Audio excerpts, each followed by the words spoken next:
इनका इंटेंशन कितना बड़ा ब्लास्ट करने का था। क्या कंप्लीटली फेल कर गए। भाई जो पकड़े गए हैं वो डॉक्टर्स हैं। तो ओसामा बिन लादेन भी इंजीनियर था और वो अपनी कार में AK-47 रखी हुई थी, जिसको आतंकी बनना है तो बनना है।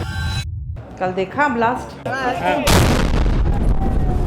अब पता है उनके पास इतना रॉ मटेरियल था जिससे वो 1600 kgs ऑफ RDX बना सकते थे। और जो पुलवामा अटैक हुआ था जिसमें 40 हमारे जवान मारे गए थे, उसमें 80 kg RDX इस्तेमाल किया गया था। कहाँ 80 kg, कहाँ 1600 kg। आप समझ सकते हो इनका इंटेंशन कितना बड़ा ब्लास्ट करने का था। इनफैक्ट काफ़ी माल उन्होंने जब्त कर लिया, लेकिन स्टिल ये नहीं रोक पाए।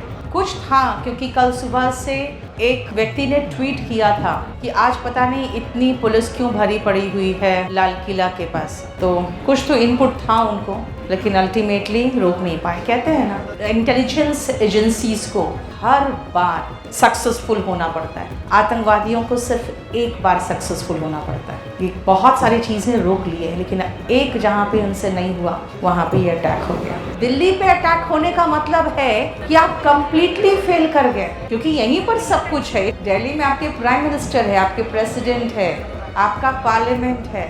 It has to be the safest place. और सबसे बड़ी बात है ना, कहते हैं आप एजुकेट करो तो ये जो रैडिकल एलिमेंट्स है ये main stream of the society में शामिल हो जाएंगे, तो ये आतंक नहीं मचाएंगे क्योंकि इनके पास रोजगार होगा। भाई जो पकड़े गए हैं वो डॉक्टर्स हैं। आप इमेजिन करो, द मोस्ट डिफिकल्ट प्रोफेशन जिसमें हाईली इंटेलेक्चुअल लोग ही आ सकते हैं, और वैसे लोग अगर ये आतंक करेंगे तब कहाँ जाएं और क्या करें।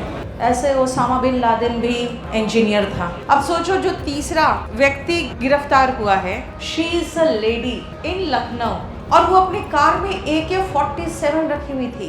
इमेजिन अ डॉक्टर, ना जेंडर ना प्रोफेशन, कुछ भी नहीं, कोई चीज का कोई मतलब नहीं रहा कि एजुकेट करो, रेडिकल एलिमेंट्स खत्म हो जाएंगे, they will earn and they will be in the main stream of the society. सब खत्म। जिसको आतंकी बनना है तो बनना है।